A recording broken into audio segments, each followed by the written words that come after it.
Amis rôlistes, bonjour.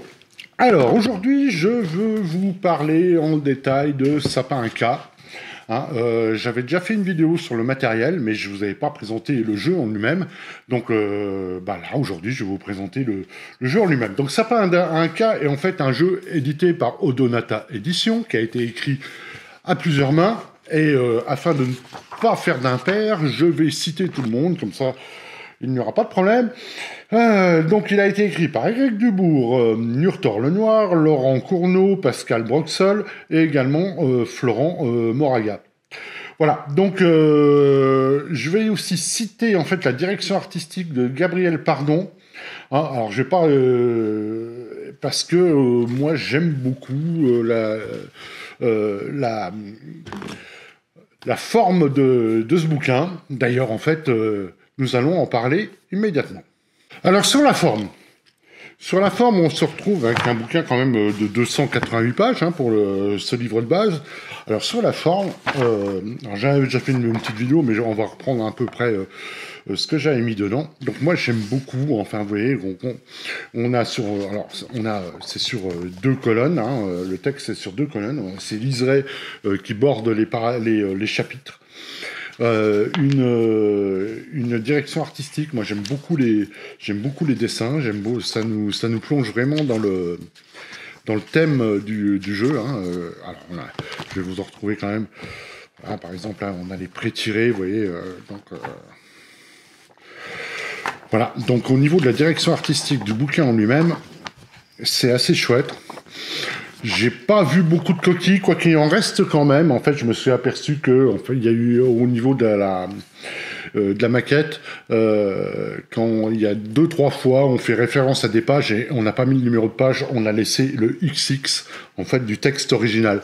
Bon, c'est pas très grave, il y en a 2 ou 3, c'est pas, il y a rien de rédhibitoire.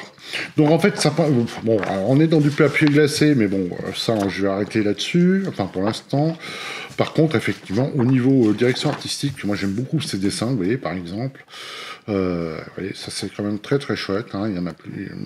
C'est assez richement illustré. Donc au niveau de la forme du livre, je n'ai rien à dire. C'est vraiment du beau travail. Alors, où est-ce qu'on joue ? En fait, on joue dans une Uchronie au moment de la conquête de l'Empire Inca par les Espagnols. Donc en fait le point de base, il y en a 2 points. Il y a le point de base, c'est en fait que les différents peuples Incas, et il y en a un paquet, n'étaient pas en guerre civile comme ce qui s'est passé historiquement. Et qu'en fait ils ont résisté à l'invasion espagnole.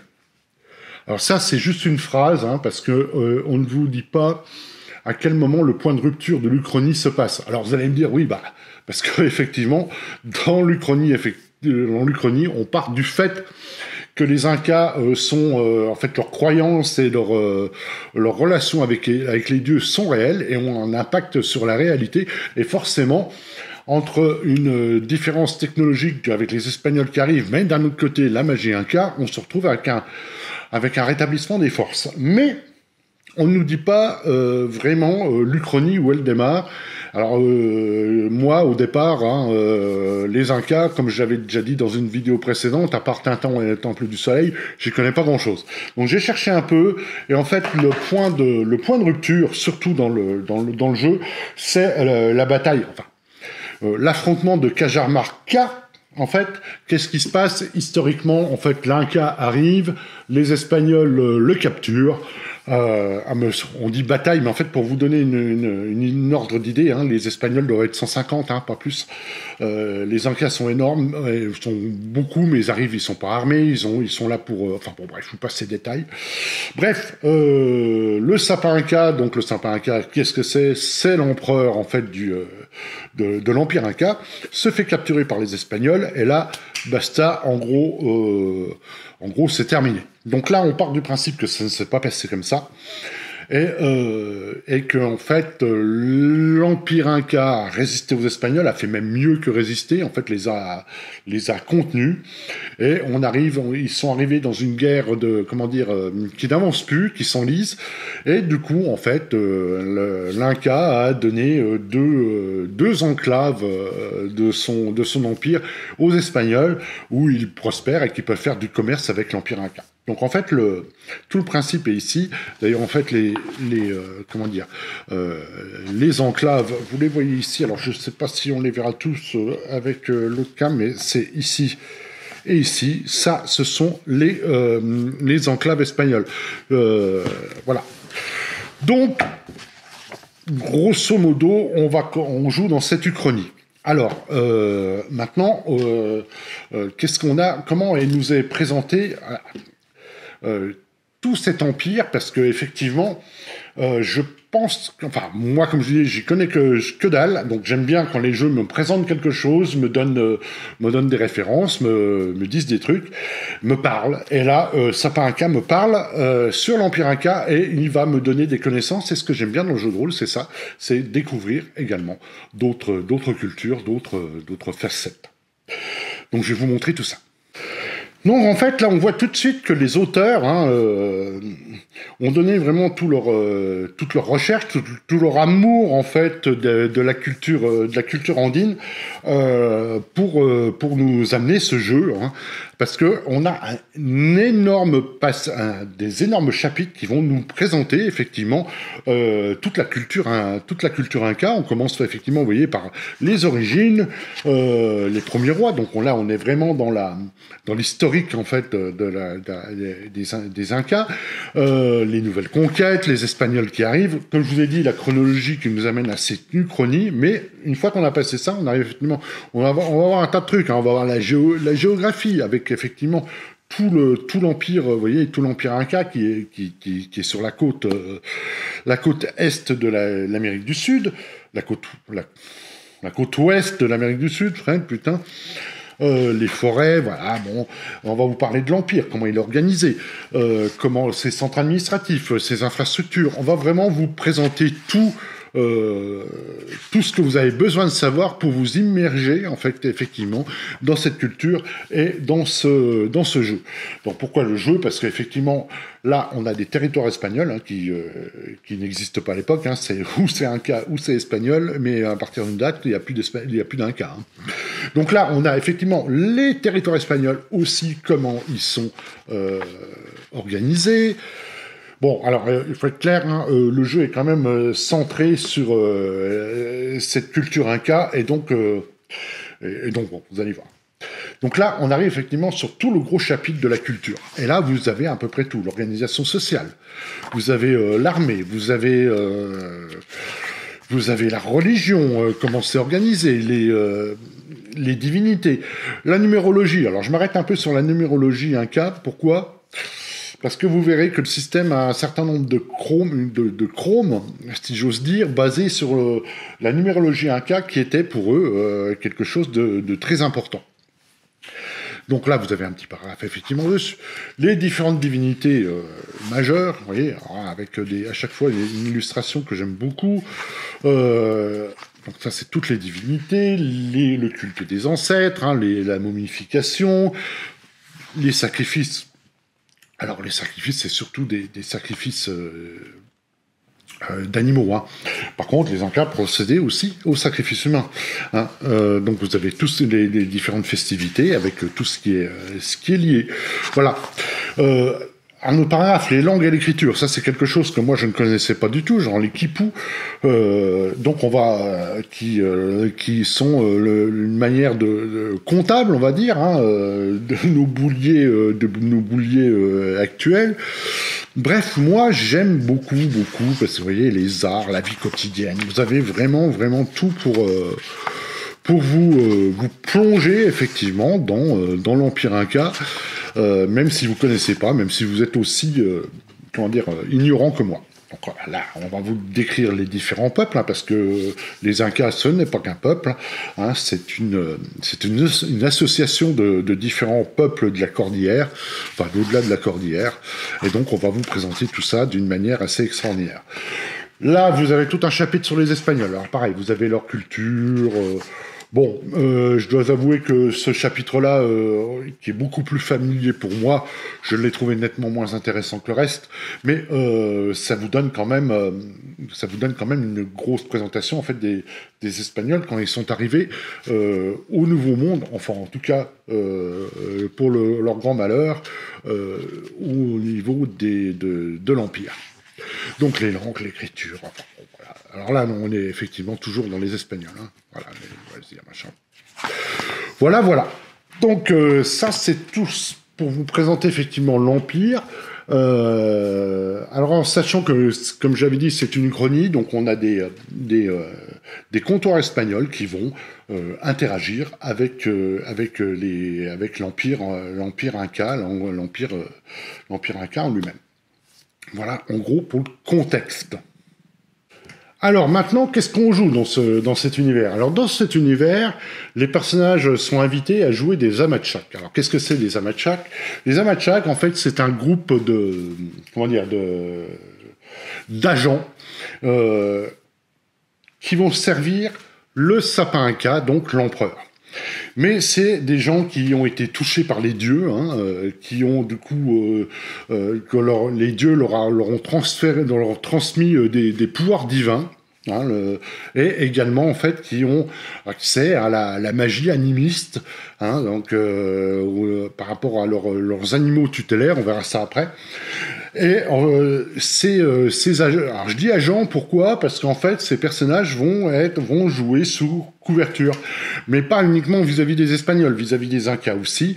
Hein, c'est plutôt un ordre quasi secret qui est là qui est là au service de l'empereur pour faire un tas de missions différentes. Alors, ce ne sont pas uniquement des missions vis-à-vis des Espagnols, hein. Ça peut être des missions effectivement d'espionnage vis-à-vis des Espagnols, mais ça peut être aussi, ça va être surtout des missions en fait au sein même de cette culture, hein. Ils vont peut-être pouvoir aller explorer des ruines avec des dieux peut-être malveillants, escorter en fait des hauts dignitaires pour une tâche quelconque, aller visiter un lieu où les momies des ancêtres ont été déposés et il pourrait se passer quelque chose de particulier. Vous voyez, en fait, le contexte général des aventures est totalement ouvert. Alors, c'est un jeu effectivement à mission, hein, donc vous êtes missionné par le Sapin Inca, par l'empereur, pour faire quelque chose de particulier. Qu'est-ce que je voulais vous dire d'autre sur... voilà. Oui, autre chose, c'est que les Amachak ne sont pas forts. Alors, ils sont recrutés assez jeunes, hein, du fait de leur lien avec les dieux. Mais ils agissent en groupe d'une dizaine de personnes maximum, donc ça veut dire que tous les personnages joueurs vont se connaître au début de l'aventure, et comme je disais, comme ils jouent effectivement, comme vous jouez des agents, vous avez également une carrière associée, mais ça on verra ça après. Par contre, le gros point qui est là, c'est que vous n'êtes pas obligé de jouer des Incas. Vous pouvez également jouer des Espagnols qui se sont plus ou moins convertis aux croyances en fait des Incas, convertis et qui ont eu une épiphanie effectivement avec les dieux Incas. Alors je mettrais quand même un petit bémol, parce qu'à un moment donné, dans les Espagnols, dans les carrières espagnoles, il y a l'inquisiteur. Et très honnêtement, je vois pas un inquisiteur chrétien se convertir au dieu, quoi. Je sais pas, là, à mon avis, ça c'est un peu... Bon, je cherche un peu la petite bête, mais ça c'est un peu trop, quoi. Hein. Moi, personnellement, à table, j'aurais ça, non. Non, ça, enfin, voilà, il va falloir vraiment me développer un background très, très, très convaincant. Parce qu'un inquisiteur chrétien comment dire, s'abandonner à la culture de gens qu'il considère comme hérétiques, ça j'ai beaucoup de mal. Bon, du coup, effectivement, vous pouvez quand même jouer en fait des Européens. Alors, je crois que dans un scénario, il y avait une sœur qui s'est convertie. Ça, je veux bien comprendre. Elle est venue pour évangéliser le pays inca. Puis finalement, elle s'est aperçue que c'était beaucoup plus des massacres qu'autre chose et de la conversion forcée. Et donc, du coup, ça l'a un peu dérangée. Elle s'est fait contacter par des dieux, et des dieux incas. Et donc, effectivement, là, ça ne dérange pas. Comme je vous l'ai dit, le coup de l'inquisiteur, j'ai un peu de mal. Voilà, donc en fait, vous pouvez, à noter que vous pouvez jouer effectivement des Européens qui se sont convertis qui ont été touchés par les pouvoirs divins et qui sont devenus des Amachaks au service de l'empereur. Alors, donc voilà en gros ce qu'on va jouer. Alors maintenant, je vais vous parler un peu du système et vous montrer 2-3 bricoles. Alors avant de vous parler du système, je voulais vous montrer quelque chose que moi, quand je l'ai vu, j'ai beaucoup aimé cette illustration. Vous voyez, là, vous avez un Inca avec un plastron et des armes espagnoles, et j'avais trouvé que le mélange des deux cultures était particulièrement bien réussi, bien ramené, en fait, sur l'illustration. Donc, en fait, vous voyez, ça, c'est tout ce que je viens vous dire, un espagnol en tant qu'Amachak. Voilà, donc... moi, j'avais beaucoup aimé ça. Alors, maintenant, je vais vous parler un peu du système. Alors, pour vous parler du système, je vais déjà vous montrer la feuille de personnage. Et il faut que je retrouve le début. Le début... Voilà, on y va. En fait, on est exactement là. Voilà. Alors, vous voyez, la feuille de personnage, j'aime beaucoup. Elle est très colorée, elle est très différente de ce qu'on peut trouver comme feuille de personnage dans d'autres jeux de rôle. Mais elle est particulièrement adaptée au monde, comme en fait tout le jeu. On sent qu'il y a une réflexion globale en fait sur le jeu complet pour vous emmener dans ce monde. Donc là, vous voyez, par exemple, les caractéristiques. Alors là, pas de dex, machin, de force, etc. On en a 4. Alors vous allez me dire, à la fin, c'est pareil, je suis bien d'accord. Mais quelque part, on a quand même le fait de la vipère, le puma, le condor et le dauphin. Ce sont des caractéristiques et qui vous mettent quand même dans l'ambiance. Donc vous avez des caractéristiques, vous avez des compétences associées aux caractéristiques. Dans une caractéristique, la valeur va de 1 à 6. Alors je crois que les personnages, enfin les humains normaux, en fait, ils peuvent aller jusqu'à 4, je crois. 4 ou 5, je ne sais plus. Enfin bref, mais le maximum est réservé aux Amachaks. Donc, vipère, puma, condor, dauphin. Alors, on va les reprendre ici. Donc, la vipère, grosso modo, c'est l'intellect. Le puma, alors, c'est le cœur, c'est la puissance musculaire. Vous voyez voilà, le genre de choses. Condor, c'est les sens d'une manière globale. Et le dauphin, c'est l'agilité. Voilà, donc de 1 à 6, les compétences de 1 à 6 aussi, et vous avez en fait après les caractéristiques dérivées, la défense, la rapidité, voilà, vigilance.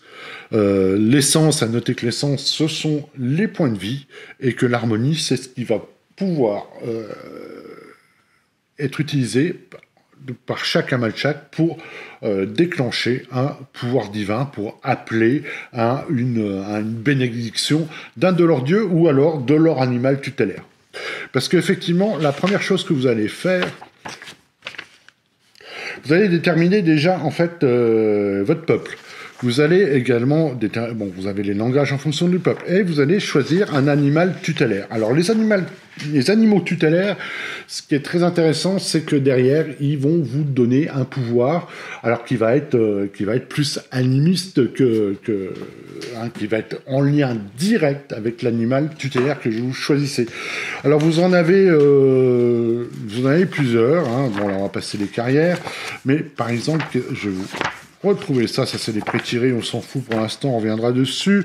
Le combat, on n'en a rien à cirer, c'est pas ça que je vais vous montrer. Fred, montre-vous, voilà. Les différents animaux tutélaires, vous voyez, les voici. Donc vous avez le chien orchidée. Alors, je reviendrai, le colibri géant, le condor, le dauphin rose, le lama, le puma, la vipère. Vous avez d'autres animaux aussi, l'aigle, l'anaconda, le caïman noir, le chat des Andes, l'ours à lunettes, le singe écureuil, toujours avec ces dessins hein, qui sont vraiment dans le thème. Moi j'aime beaucoup, hein, la direction artistique a fait un boulot de fou. Voilà, donc vous avez, vous voyez, tous ces animaux-là, et en choisissant un animal, vous allez pouvoir avoir un pouvoir associé. Donc c'est un pouvoir naissant. Par exemple, le dauphin rose, vous avez odorat développé. Vous avez le condor, qu'est-ce que vous avez? Vous avez le cri funeste, ou le messager céleste. Donc ça va vous donner déjà un pouvoir. Ensuite, vous allez choisir la divinité qui vous a contacté, que vous servez. Et cette divinité, en fait, va vous donner également un des débuts de pouvoir pour votre personnage. Et ça va être en fonction, effectivement, de ses caractéristiques à elle. Hein. En sachant que ça va vous donner non seulement le pouvoir, mais aussi ça va vous donner aussi votre façon de vivre, bien sûr. Hein, Viracocha, alors voilà, vous avez à chaque fois les divinités. Alors les divinités ne sont pas présentées ici. Là, ce sont uniquement les pouvoirs. C'est dans un autre chapitre qu'on présente les divinités. L'Inti, alors l'Inti, c'est le soleil. Vous avez l'enfant du soleil, par exemple. Le personnage en appelle au soleil pour qu'il apparaisse.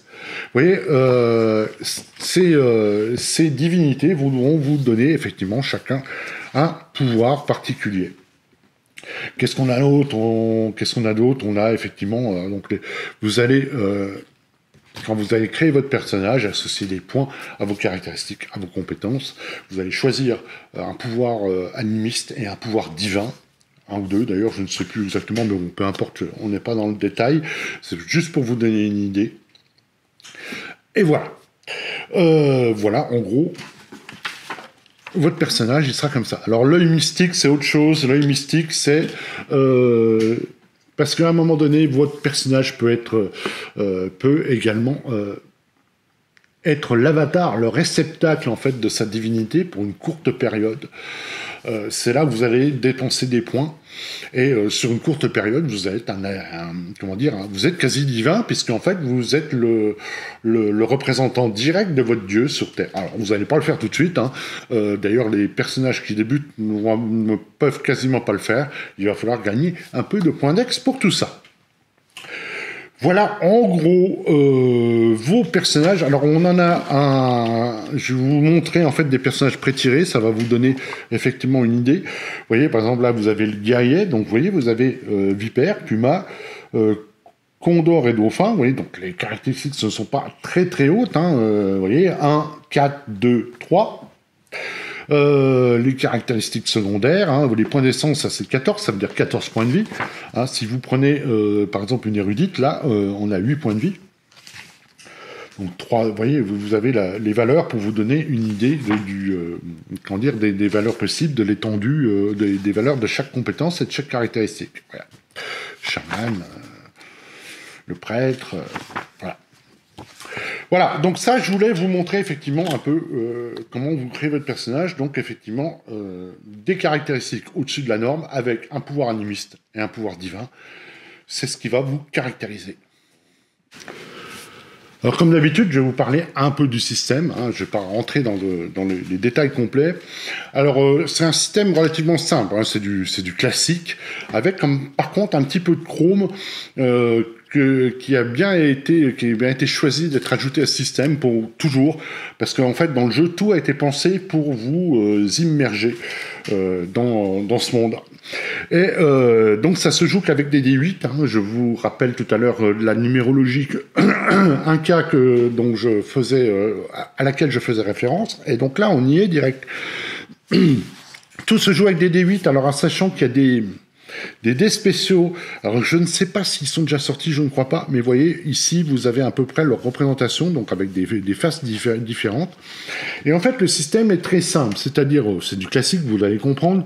Vous constituez une main d'un nombre égal à votre caractéristique et plus votre compétence. Donc si vous avez, par exemple, je ne sais pas... on va prendre le truc simple, art et manufacture. Par exemple, le Condor, admettons que vous ayez 2, en art vous avez 1. Eh bien, qu'est-ce que vous allez lancer? 3D, 3D8.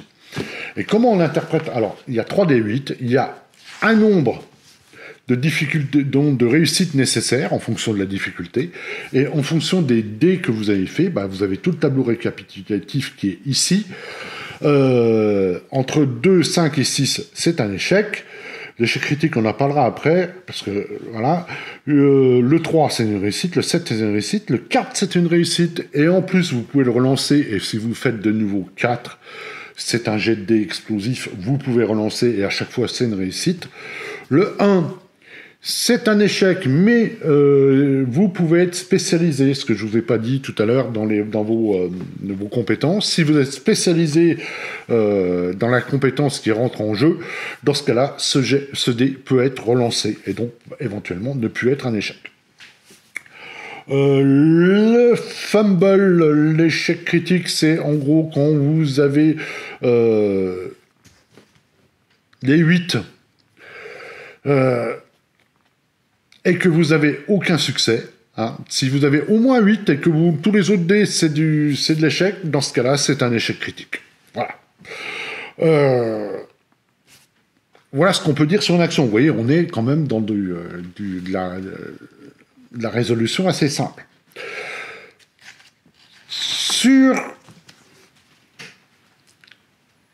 Vous avez quand même une mécanique de relance. C'est-à-dire vous avez des points d'INTI collectifs. Alors, qu'est-ce que c'est des points d'INTI collectifs? Eh ben, c'est simple. Au début du jeu, le maître de jeu va attribuer 2 points d'INTI collectifs par personne. Alors, il ne va pas les attribuer individuellement, il va mettre ça au milieu de la table. Vous avez 4 joueurs, il y a 8 points en jeu. Quand vous dépensez un point, quand n'importe qui dépense un point, donc il disparaît, hein, ce point, on l'enlève, et vous n'en regagnez pas pendant la partie, vous pouvez relancer un dé. Si vous en dépensez 2, vous pourrez relancer toute votre main, en sachant que vous pouvez le faire quand vous avez des points au milieu de la table. Alors, sauf qu'il y a un petit truc que j'aime bien, c'est-à-dire si on reste à la fin de la partie, ils vont s'ajouter aux points d'expérience. Donc vous avez cette balance d'utiliser effectivement d'un côté les points d'INTI pour relancer, pour améliorer vos jets de dés, vos actions. Par contre, si à la fin de la partie vous en avez plus, 0 points d'ex, enfin 0 points d'ex pour ça, parce que vous allez gagner des points d'ex pour réussir mais pas de points d'ex bonus. Par contre, si vous en reste, l'INTI va pouvoir effectivement les répartir en points d'expérience bonus. Et ça, j'aime bien. C'est sympa. Hein, voilà.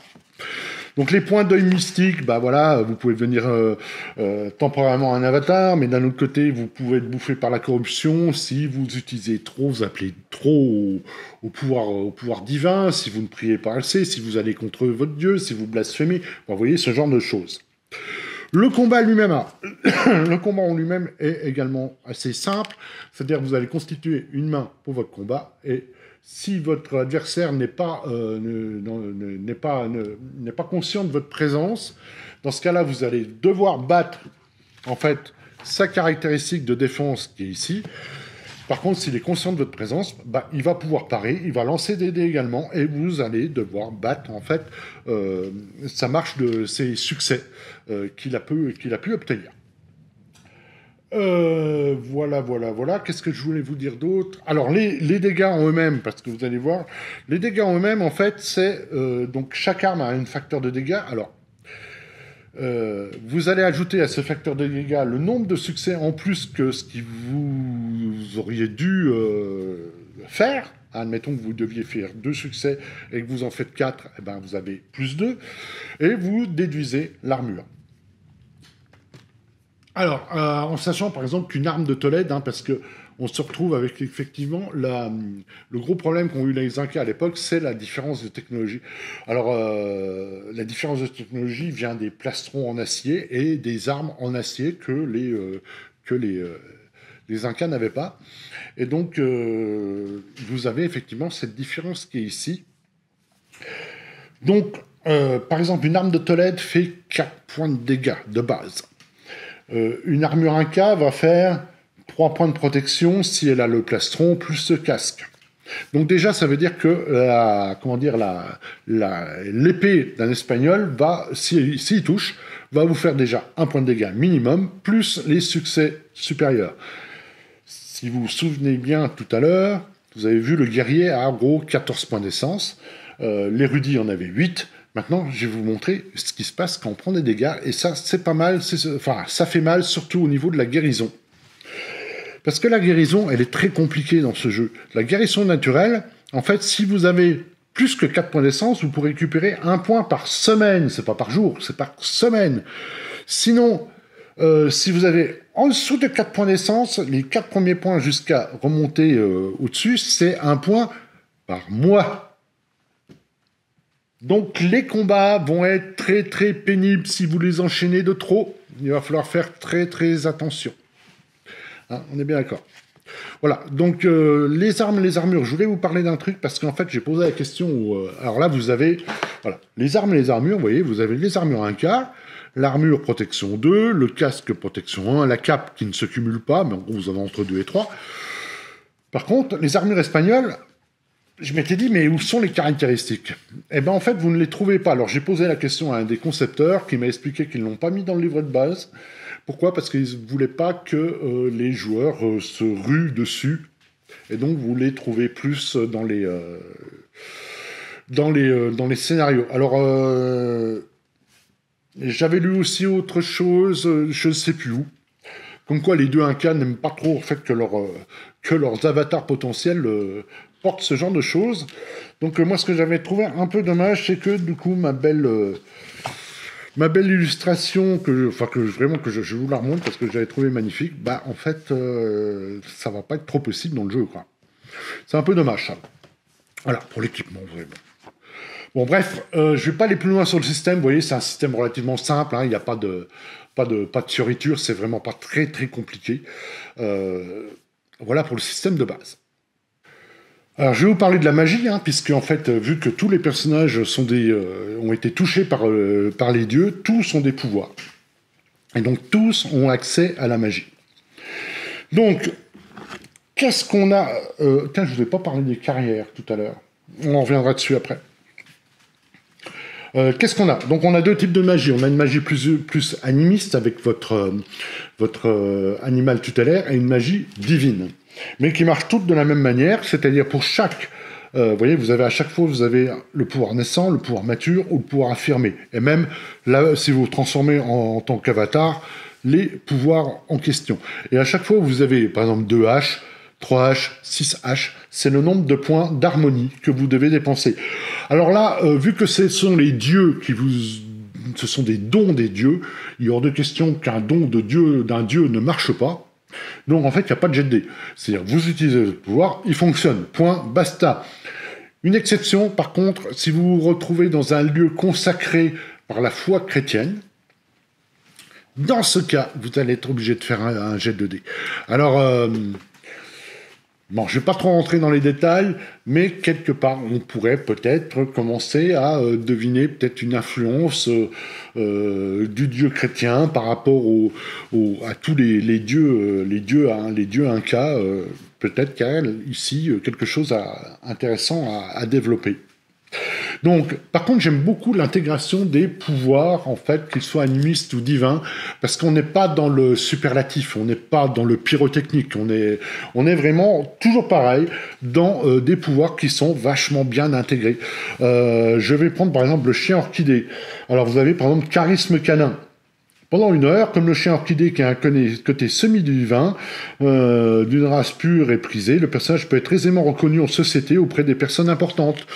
Ça peut être nocturne, comme le chien à énergie, il peut éveiller toute la nuit, il peut rester une nuit entière éveillé. Vous voyez, c'est pas des pouvoirs énormes, c'est pas vous n'allez pas tout péter sur votre passage. Le dédoublement, faisant écho à la rapidité du colibri, le personnage peut apparaître un nombre de doubles illusoires. Vous voyez, ce genre de choses, moi j'aime beaucoup parce qu'en fait, tous les pouvoirs sont... la vipère, alors là, bon, la vipère, vous avez peut-être un truc un peu plus terre-à-terre, genre la sécrétion de venin, mais quelque part, vous avez tous les pouvoirs qui sont presque oniriques, et même au niveau des divinités. Hein, c'est pareil, vous n'allez pas emmener le feu du dieu sur Terre, non, non. Par exemple, vous avez d'autres choses, vous avez par exemple création de familier, ou l'augure de Pachacamac. Le pouvoir révèle au personnage si l'action de ses compagnons qui s'apprêtent à entreprendre aura des conséquences positives ou négatives. Voilà. Et donc là, on a tous les pouvoirs divins à chaque fois avec un dieu, le dieu qui est représenté. Je vous les passe parce qu'en fait, les dessins sont vachement inspirants. Et donc voilà. Vous voyez, vous avez les pouvoirs génériques aussi à la fin. En sachant que vous pouvez également lancer des rituels qui vont prendre énormément de temps à être lancés, qui sont un peu particuliers. Hein, sens ancestral, par exemple. Voilà. Donc, comme je disais, tous ces pouvoirs, en fait, sont vachement intégrés à tout l'Empire, tout ce qu'on vous présente, enfin, pas l'Empire, tout le contexte du jeu. Voilà ce que je vais pas aller plus loin sur la magie. On va parler du reste, parce qu'il reste encore 2-3 bricoles à vous parler. Alors, je reviens très rapidement sur la création du personnage. J'ai oublié de vous dire quelque chose tout à l'heure. C'est que vous allez choisir, en plus de vos compétences, tout ça, vous allez choisir, en fait, une carrière. Alors, les carrières, vous avez pas mal de carrières pour les natifs, hein, genre aristocrate, artisan, femme choisie, érudit, guerrier, messager, courtisan, marchand, prêtre, chaman et guérisseur, sorcier et homme du peuple. Et tout ça, à chaque fois, ça va vous donner une ou plusieurs améliorations. Par exemple, là, le messager, par exemple, a plus en condor ou en dauphin, plus une capacité animiste naissante, plus un langage, plus en nature, plus de points de compétence à répartir par la joueuse ou le joueur. Voilà. En sachant que... oui, ben voilà. Et vous avez la même chose pour les Espagnols. Les Espagnols, ils peuvent être conquistadors, hidalgo, inquisiteurs ou missionnaires chrétiens. Autant de tout cela, moi, l'inquisiteur, je vois pas ce qu'il y a à foutre là-dedans. Mais bon, ça, c'est mon point de vue, à moi, personnellement. Voilà, donc vous allez choisir cette carrière en plus en sachant qu'effectivement vous jouez toujours sur une couverture, donc vous allez pouvoir être sur la couverture, sous la couverture de votre profession choisie. Qu'est-ce que je voulais voir? Ah oui, alors il reste quelques chapitres à vous montrer. Vous avez des secrets. Alors, on va les passer très vite parce que je ne veux pas révéler quoi que ce soit. Le vrai visage d'un vous avez les lignes de Nazca, en fait, pourquoi elles sont là. Vous avez et les manigances des Espagnols, en fait, leur paix, c'est peut-être pas que ce qu'ils essayent de montrer. Je vous passe très rapidement. Et vous avez aussi un truc que moi j'ai beaucoup aimé, c'est vous dire pourquoi les Espagnols sont là. Vous allez me dire, les Espagnols sont là parce qu'ils sont arrivés. Oui, d'accord, mais là encore, l'arrivée des Espagnols est, est intégrée par rapport à tout le lore en fait du jeu. Et moi, c'est quelque chose que je vais pas vous en dire plus, mais c'est quelque chose que j'ai bien apprécié. Après, nous avons un bestiaire, donc avec les animaux classiques, voilà. Et les créatures surnaturelles. Alors, on va trouver énormément, alors vous avez ceux-là, des créatures que je ne connais pas du tout. Par contre, vous allez tomber sur énormément de morts vivants, d'esprits maléfiques, de momies, de zombies, des nécrophages, voire même des vampires, des fantômes. Vous voyez, on va tomber sur, effectivement, beaucoup de créatures surnaturelles. Mort-vivante, effectivement, pourquoi? Parce que c'est les esprits, on vous explique pourquoi ils reviennent d'ailleurs, pourquoi ils ne veulent pas rester morts et c'est tout, parce qu'en fait, il y a toujours des interactions avec les vivants. Hein, la culture inca va visiter ces morts, va leur poser des questions, etc.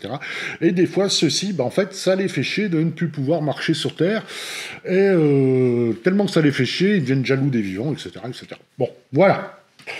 Ça, c'était pour la magie, c'était pour le bestiaire, c'était ce que j'avais à dire là-dessus. En sachant que alors, il y a un truc de bien aussi, c'est que dans le livre de base, et uniquement dans le livre, enfin, et déjà dans le livre de base, on a plusieurs scénarios.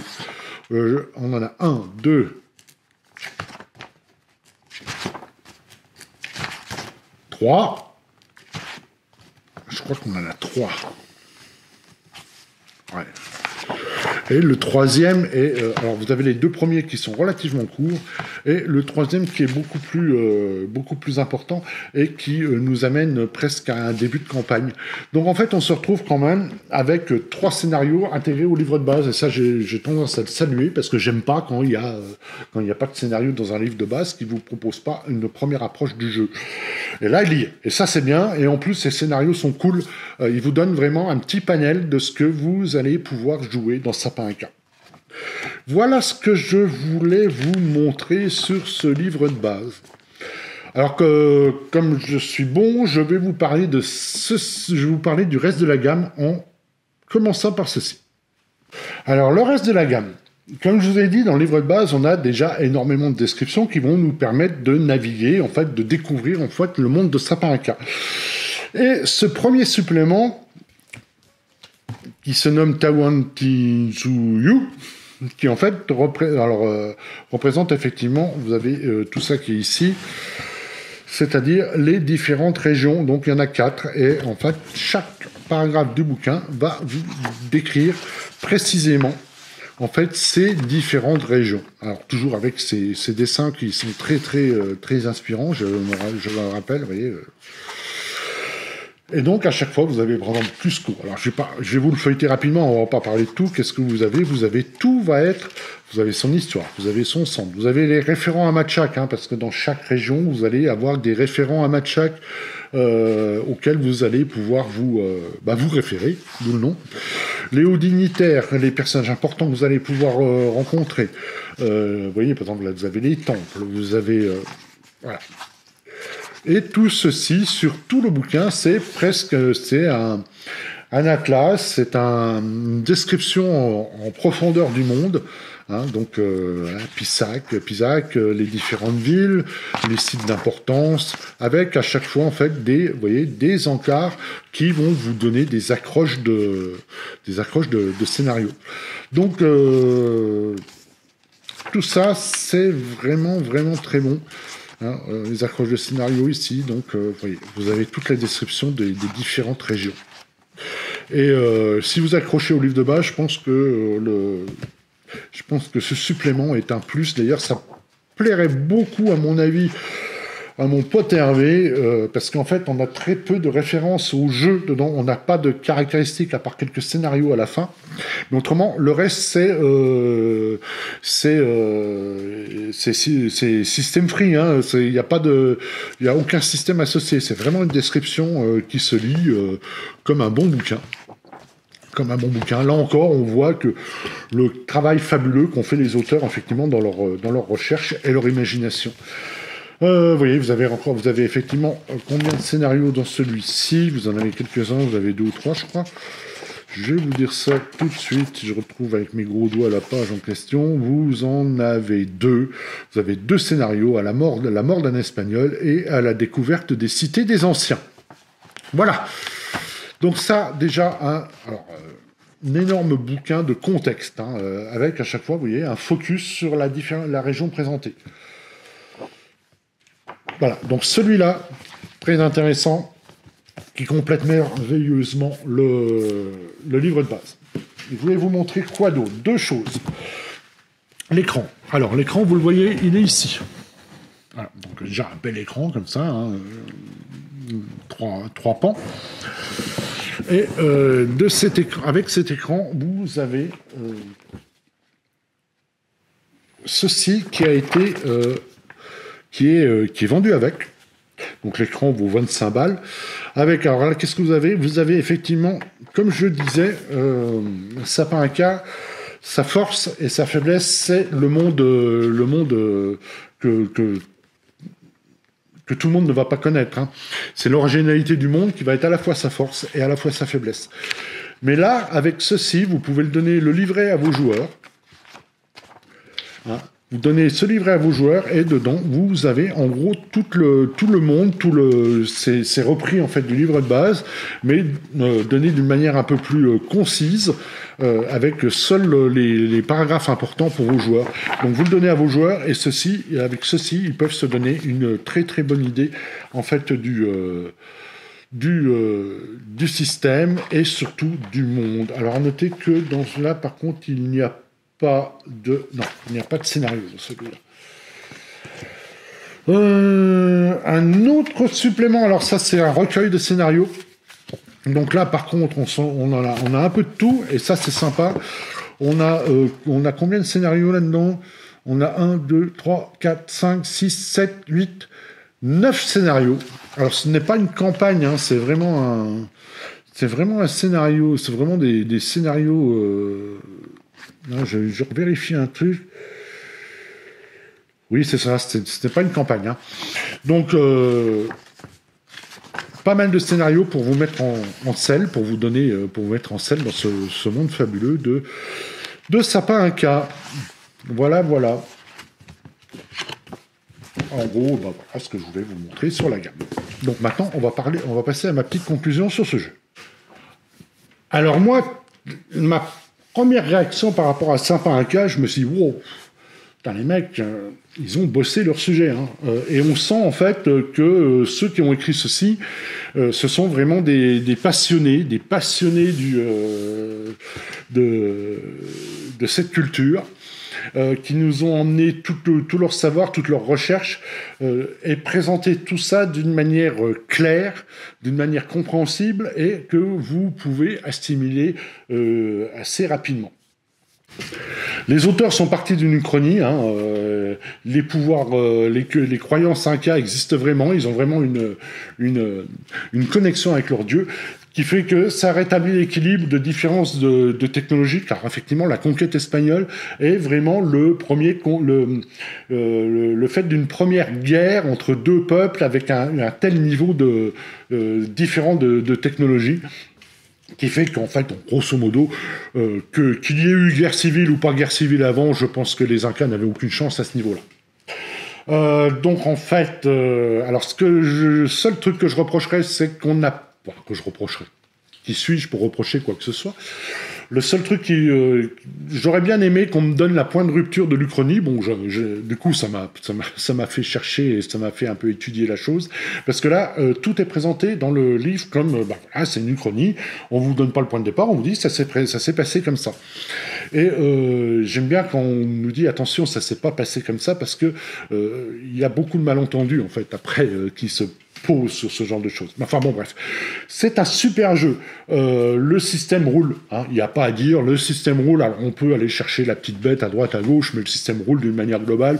J'aurais peut-être aimé que les compétences ne soient pas associées aux caractéristiques. Je préfère quand les choix sont un peu plus libres que ça. Mais en tout cas, c'est un système qui roule avec un certain nombre de relances qu'on peut faire. Bon, tout ça, c'est du classique et ça marche. Hein. On l'a dans d'autres jeux, ça marche. La magie, beaucoup aimé la magie. Pourquoi? Parce qu'elle est intégrée pleinement au monde. C'est pas de la magie pyrotechnique, c'est pas de la magie à grand spectacle. Quoique, des fois... vous allez pouvoir vous envoler comme un colibri, par exemple. Je la trouve assez onirique, je la trouve bien mise en place. C'est un jeu à mission. Les missions ne sont pas toutes liées aux Espagnols, mais elles peuvent être liées aux esprits, aux ancêtres, aux dieux. Donc, en fait, on a un panel de possibilités assez énorme. Donc pour moi, ma conclusion, Sapin K, c'est un excellent jeu qui nous permet de nous dépayser, hein, et ça c'est une force du jeu de rôle, se dépayser, apprendre des choses qu'on n'a pas, qu'on ne connaissait pas.